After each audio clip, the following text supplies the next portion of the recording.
Hey folks, welcome back. We are about to smoke this car up like we are Cheech and Chong. No, we're not going to do anything illegal, but I will say this.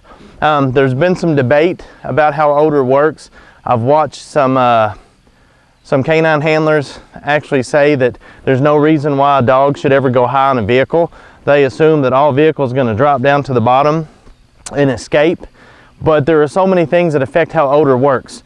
So we decided, and before we get further into this, I wanted to thank Marvinus Fireworks in Owensboro, Kentucky on Highway 54. They actually opened up on a Saturday, and we tried to just get one item, but we ended up buying a whole lot of stuff because the deals were so good. So thank you folks. I will put the link for that down below.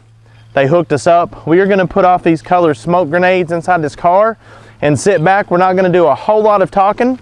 I just want to let you see we put some flags up too, so maybe you can see how the air is moving prior to this starting. This is a completely sealed vehicle. I want you to see how a sealed vehicle sitting here, allowed to bake, how odor escapes, and just the time it takes for it to present in certain ways. We can learn a lot by doing this. So many times we think we know more than the dog, and if I'm going one way and the dog pulls me hard to another direction, I should probably listen to my dog, because who am I to say I know more than that dog's nose? So I've got Braden wanted to do the official lighting of the smoke grenades. I'm totally fine with my kid helping me. You'll see him in some other YouTube videos. If you have questions about how odor actually works, we have another video you can check out. But right away we can see, where do we see? We can see that from the top. And it's actually because of the way the wind, direction of the wind, that's fine. But the direction of the wind's traveling, you can see it really well, but it was coming up and going towards the front of the car. Now the car actually filling up. Let's just step back and let them watch the vehicle, because I think the longer it bakes, we're going to see it escape a little bit more differently. Hopefully you saw what came out in the very beginning.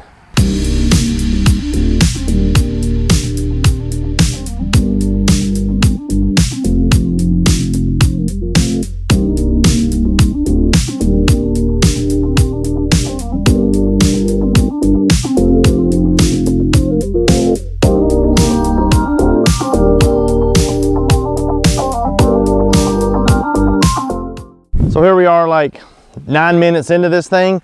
You can see a little bit of it escaping now from the driver's door and the window seal right up here through this window seal. I mean, you can clearly see the smoke. It's contained inside this vehicle. It's barely coming out right here on this seam and this window seal.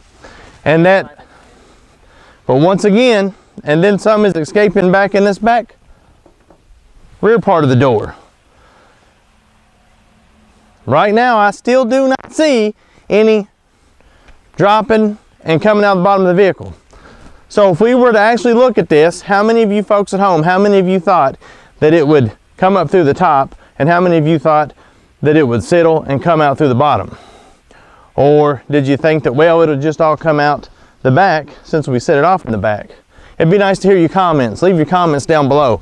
Hopefully this will give you a better visual of how the odor is actually escaping.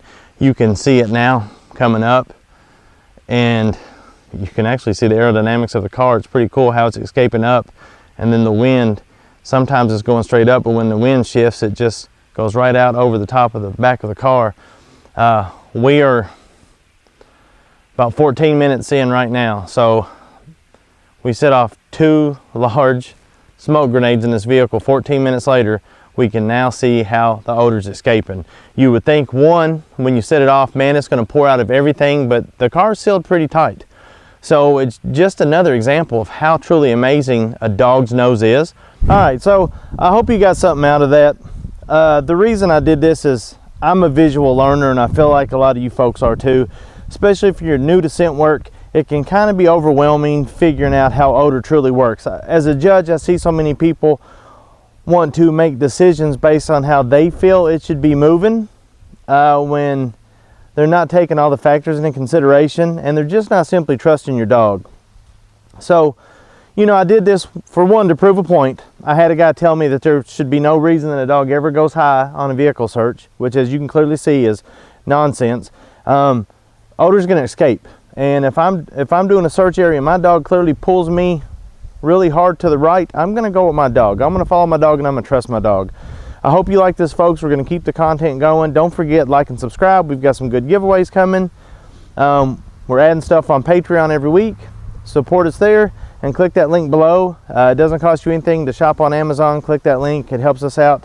But we're going to continue to put content up here for you folks. And, you know, if there's a problem you want to see us address to help you on your journey, let us know. We'd love to do a video for somebody, a fan request video. Just let us know, and I will see you next week.